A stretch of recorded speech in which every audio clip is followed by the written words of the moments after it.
Imagine we could take a journey beneath the sea, from the familiar shallows to the strange and dark depths. What would we see? What would we hear and feel? Today we're going to go on that journey and experience some of the sea's sensory features. We start in well-lit waters close to land. We can see the seabed, hear the waves, and feel the gentle movement of water around us. We also see life all around, from schools of fish to slowly drifting jellyfish. This truly is a full and busy world with movement everywhere we look. But to explore further, we need to leave this homely coastline and venture out into a wider world, the open ocean. Here we're still moved by the waves, and we still see life, although below us is our first window to a very different part of the ocean. Letting ourselves sink, the world around us would fade as the sunlight from above is dimmed by more and more water. This place would also feel quieter and more still, without such influence from waves and currents at the surface. We may hear a deep whale song travelling through the water though. As we drop further, we reach a part of the ocean called the twilight zone. Here, at a depth of 200 to 1,000 meters, the ocean transitions to darkness. In the twilight zone, we would be surrounded by deep blue, with little light from above. But that's not all we see. There is also much life here, from fish to softer and stranger invertebrates. Many of these living things use light to find their way around, hunt, or defend themselves against predators.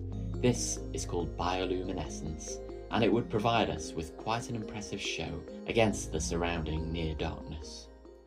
As we continue to sink, we pass through the twilight zone, and the light from above has completely disappeared. Here it would be very cold. There would also be great pressure from the huge weight of water above us. Living things would be harder to find, and we may just experience flashes of light from these mysterious deep sea forms. One creature lurking in these depths is known from myths and rare findings washed up on distant beaches. This is the giant squid, or perhaps the even more massive colossal squid. These animals, with eyes the size of dinner plates and tentacles as long as a bus, spend their lives hiding in the darkness, and are often only known from the huge sucker marks on the skin of sperm whales, which try to hunt them.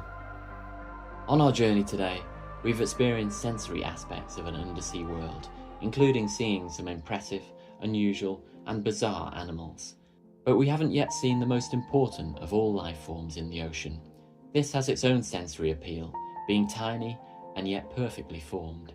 It is plankton.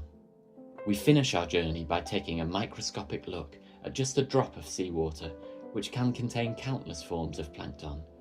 These are vital in providing food for other sea life and even producing oxygen, which goes to make the air that we breathe.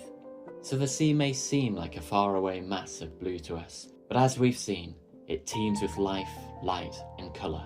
Maybe by appreciating the sea in this full sensory way, we will become the generation to protect and preserve its wonders.